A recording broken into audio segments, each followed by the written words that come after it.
So sa video ito mga gaw ay lilinawin natin kung ano ba talaga yung pinakapunot dulo ng Aero 12 dito sa Aerox version 2 o kahit sa version 1. Sa tingin ko parehas lang yan, at saka sa NMAX. So isa lang sa nakikita ko dito mga gaw is yung kakulangan sa maintenance. Kasi lahat naman talaga dapat na may maintenance sa part ng ating mga sasakyan, lalo sa motor, di ba?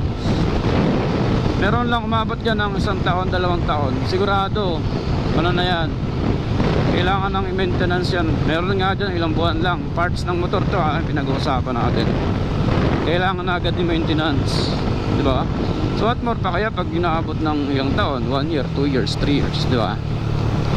So yung Aero 12 is may pinanggagalingan talaga siya na hindi natin na may maintenance, no? Hindi natin na may maintenance yung paglinis sa part na yan ng sasakyan or ng motor. Kaya nagti-trigger yung Aero 12, di ba?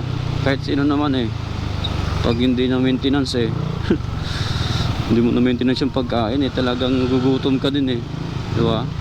Ganon din naman yan sa parts ng mga sasakyan natin, ng motor natin. So ayun na nga mga gaw, no? So dapat mini-maintenance natin dyan. At yung unang-unang dapat na mini-maintenance natin na part ng motor natin para maiwasan natin kahit paano ang Aero 12 siya ang stator at saka magneto, no? Napakarami na pong mga mekaniko nag-upload ng mga videos kung paano i-maintain yung stator natin at saka magneto. Kasi bakit?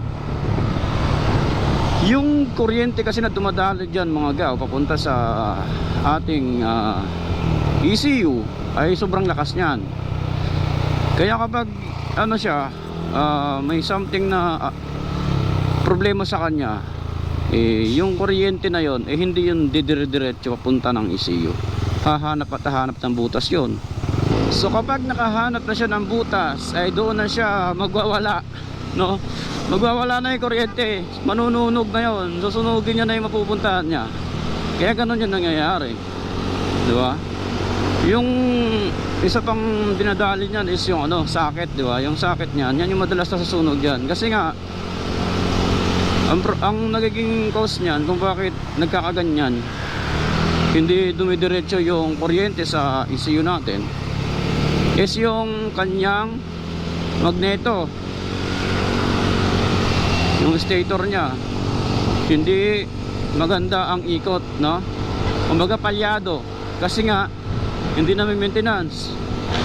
Ang cost lang naman ng pagpapalya niyan is madumi, mabuhangin, nagbabara dun sa magneto, napipigilan yung pag-ikot, di ba? Kaya yung pag-ikot niya hindi tuloy-tuloy. Kaya minsan yung pag i-start ng motor parang delay, di ba?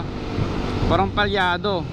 Kasi kumbaga sign na dapat yun para linisin mo na yung magneto mo tsaka stator mo. Kasi may sumasagabal na dun sa sa pag-ikot niya, di ba? Hindi na tuloy-tuloy, hindi na accurate.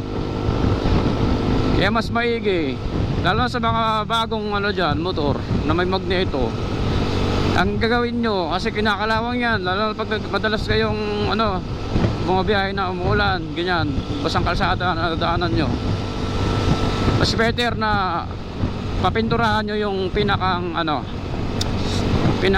cover ng parang pinaka-bell ng magneto, no? Kasi maganda yun pag may iwas sa kalawang, kasi madalas kalawangin yan kapag laging nababasa. Kakalawangin talaga palagi yan. Isa rin yan sa magiging cause para masira yung ating stator at magka-problema yung ating starting, no?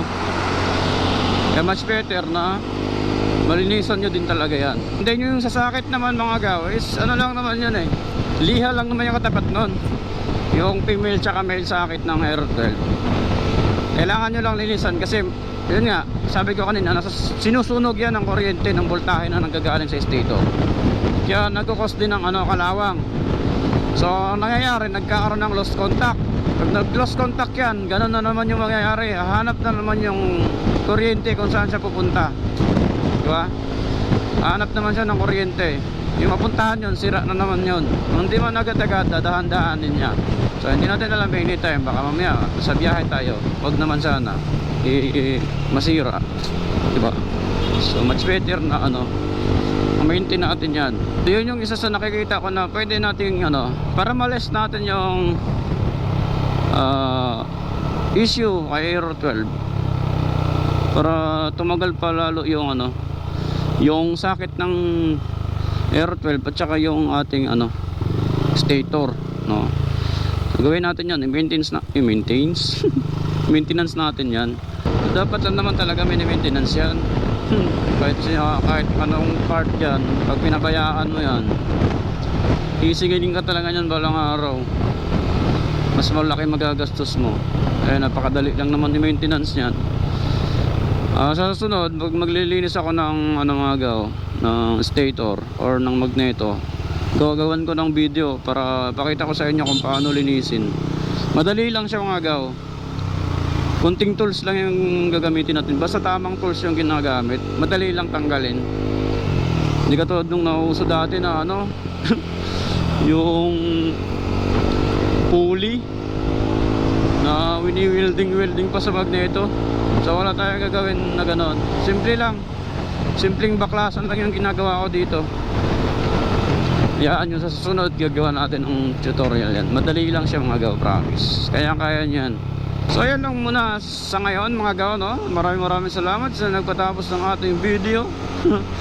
So ang mga gaw is prevention na nakakita ko dyan pag nagkaroon na ng Aero 12 is palitin na talaga ng socket ng wire, stator wire. Yan, much better na palitan siya. So malapit na rin ako magpalit, no? Kasi napapabayaan ko na rin maglinis ng magneto, tapos madalas tayo mag long ride, nababasa yung ating magneto. Kaya yun, nagka-problema tayo. Ang gagawin natin is mag-upload tayo sa sunod. Dito na pala yung TX. So sa sunod, mag-upload tayo kung paano linisin yung magneto. Madali lang naman. So ayun mga gaw, maraming salamat, no, sa mga nagpatapos ng video. Huwag nyo sanang kalimutang mag-subscribe. Like nyo na rin ng ating video. Sana patuloy nyo suportahan ang channel ko. Mag-iwan na lang kayo ng inyong komento regarding sa video natin ngayong araw.